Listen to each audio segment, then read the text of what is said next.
I, 23, have a younger sister, Marie, 18, who I would describe as the embodiment of manipulation. For years, I tried unsuccessfully to open my parents' eyes. Until now.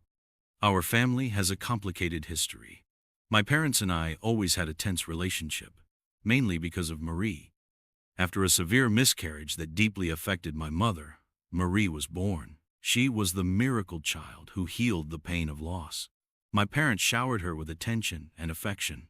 She became the center of our family universe. Don't get me wrong, as children, I loved my little sister. But over time, I recognized her frightening ability to manipulate, which my family refused to acknowledge. She was masterful at turning every situation to her advantage and portraying herself as the victim. A particularly formative experience was my 16th birthday. I received a valuable antique pocket watch from our grandparents, a family heirloom. Marie was immediately jealous and begged to share the watch with her. When I refused, she tried to involve our parents. Since it was a gift from the grandparents, they couldn't do anything. That night, Marie secretly placed a large house spider in my pillow. She knew exactly about my panic fear of spiders. When I woke up screaming, my parents came running concerned. Marie played the surprised and sympathetic one. Later, when we were alone, she confessed to me with a creepy grin that she wanted to teach me a lesson. Her complete emotional coldness shocked me. Another time, I had invited my crush Mark for a movie night. I was so excited and had picked out a nice dress. But as soon as Mark arrived, Marie accidentally spilled a glass of juice on my dress. While I had to change, she told Mark embarrassing stories from my childhood. She didn't leave our side the whole evening. When Mark left, she whispered to him that he could do better than me. Time and again, I told my parents about her meanness. But they dismissed it as childish pranks and said I shouldn't be so sensitive. Marie was still young and naive, they said. They simply didn't see who she really was. Eventually, I gave up complaining. Marie remained the untouchable favorite, while I was seen as the troublemaker. I focused on my education and managed to get accepted into a good university. Moving away gave me the chance to escape the toxic family environment. However, every time I came home during semester breaks, Marie made it unmistakably clear how much she despised my presence. At family meals, she refused to sit next to me. When I talked with our parents, she constantly interrupted me or demonstratively left the room. Her way of undermining my presence clearly showed how much she hated the idea of having to share attention. Marie regularly borrowed my things, only to return them damaged or not at all. When I complained to our parents, they would just tiredly advise us to get along. So I began avoiding visits home. I preferred spending holidays with college friends. My parents didn't seem to mind my absence much. They interpreted it as a sign of my independence and were satisfied that I was going my own way. Marie didn't have the grades for university after graduating high school and went to a local vocational school. This allowed her to continue living at home and maintain her position as the family's center of attention.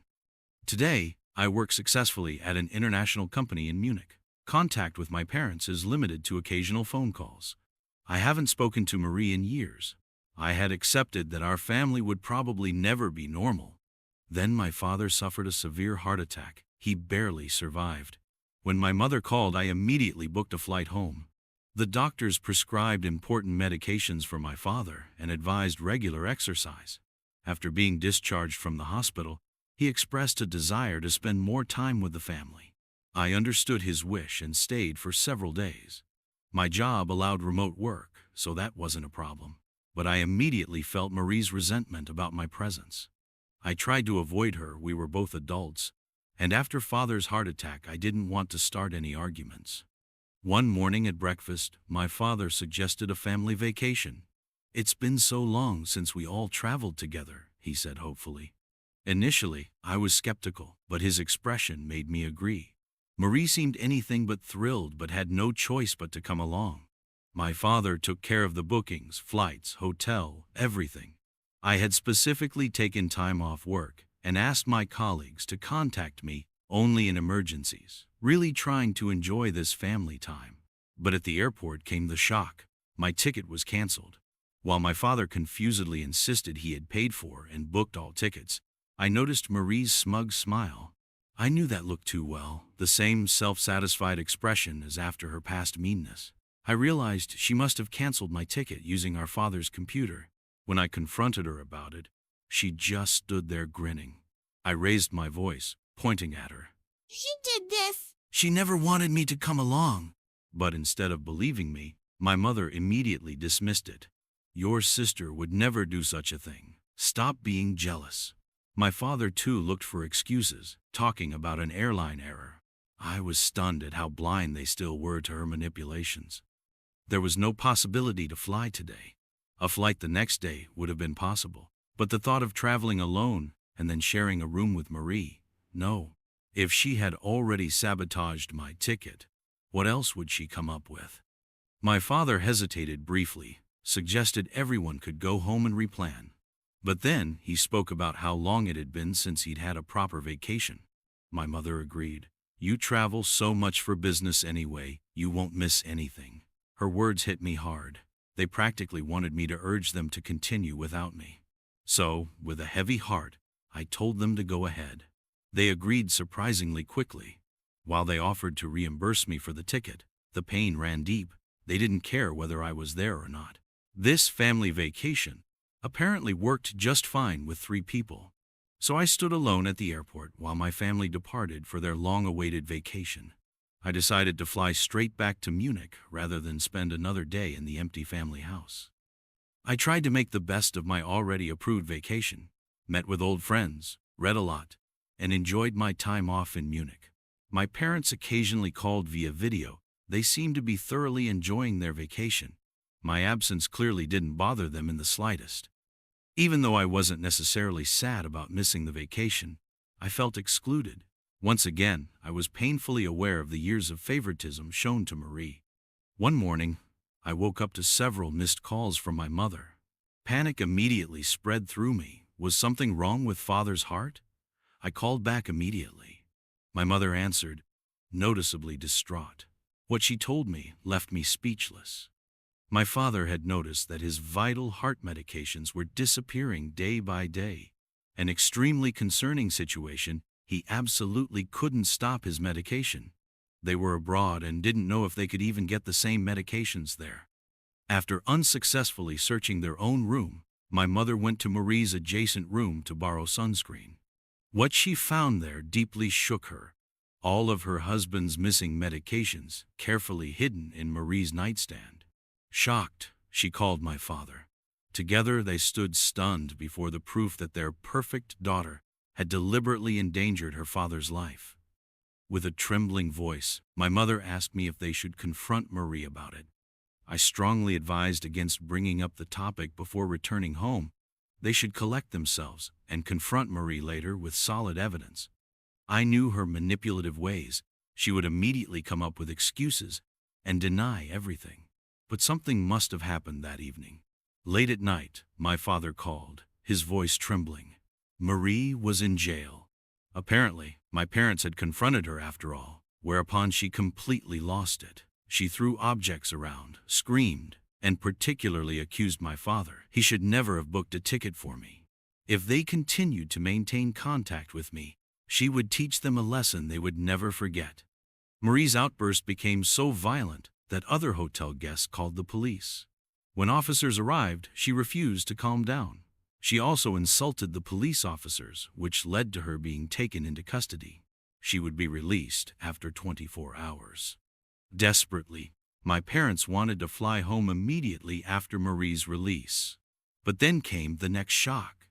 Now they were stranded abroad, without papers, without money. For the first time, my parents saw Marie through different eyes.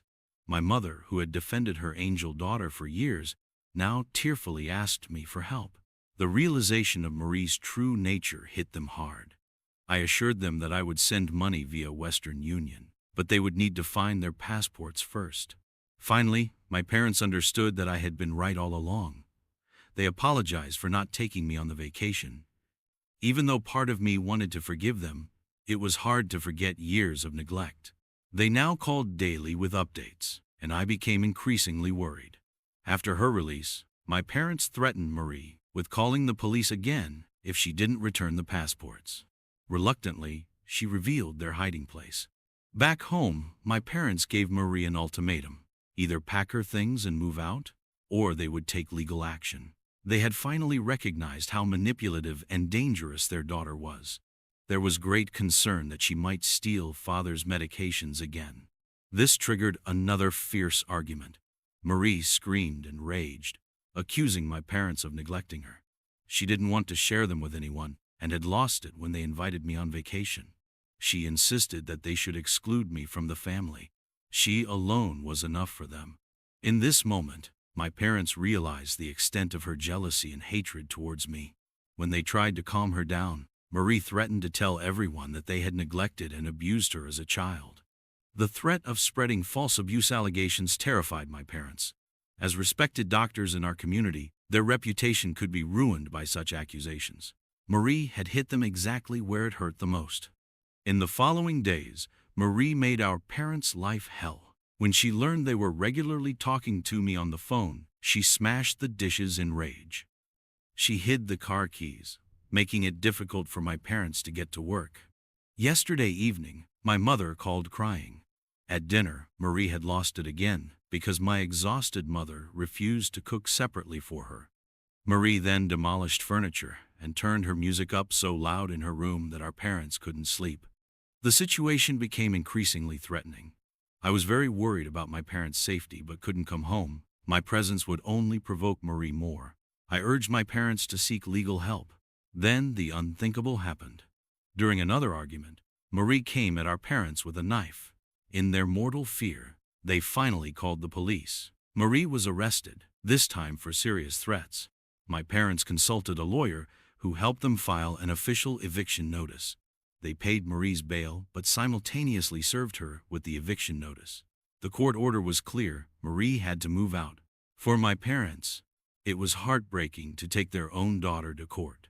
But after the knife attack, they saw no other option. Marie will have to move out next week. Finally, my parents can breathe again. I've invited them to Munich so they can gain some distance. It will take time to process the trauma of the last few months. But for the first time in years, I feel closer to my parents again. Sometimes something terrible has to happen for the truth to come to light. After hundreds of comments on my original post, I was often advised to have Marie psychologically evaluated. However, as an adult, we can't force her to do this. After her violent outbursts, we also don't want to escalate the situation further. As mentioned, my parents are now with me in Munich. They desperately needed distance from the shocking events of recent months. Last night, as we had dinner in my cozy apartment, they truly opened up to me for the first time. With tears in their eyes, they admitted their mistakes. My father deeply regretted ignoring my warnings all these years. "We never thought Marie would turn out like this," he said quietly. "Her charming facade completely blinded us." My mother could barely speak through her guilt. She finally recognized how much she had hurt me through her favoritism towards Marie. I let them know that I appreciated their apology but also told them about the many painful moments I had to endure alone. They listened in shock as I reported other incidents I had kept to myself until now. For the first time, they saw the complete picture of Marie's cruelties. They explained how their excessive love for their miracle child had clouded their judgment. Regarding the future, Marie is currently staying with a friend. Despite everything, my parents can't simply give up on their daughter.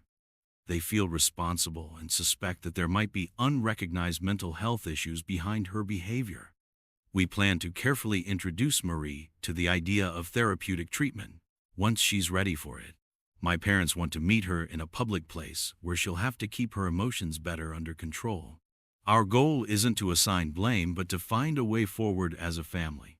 It's about making Marie understand we care about her, but we can no longer tolerate her destructive behavior. The path to healing will be long, but for the first time in years, I see hope for our family. Sometimes you have to go through the darkest moments to finally see the light.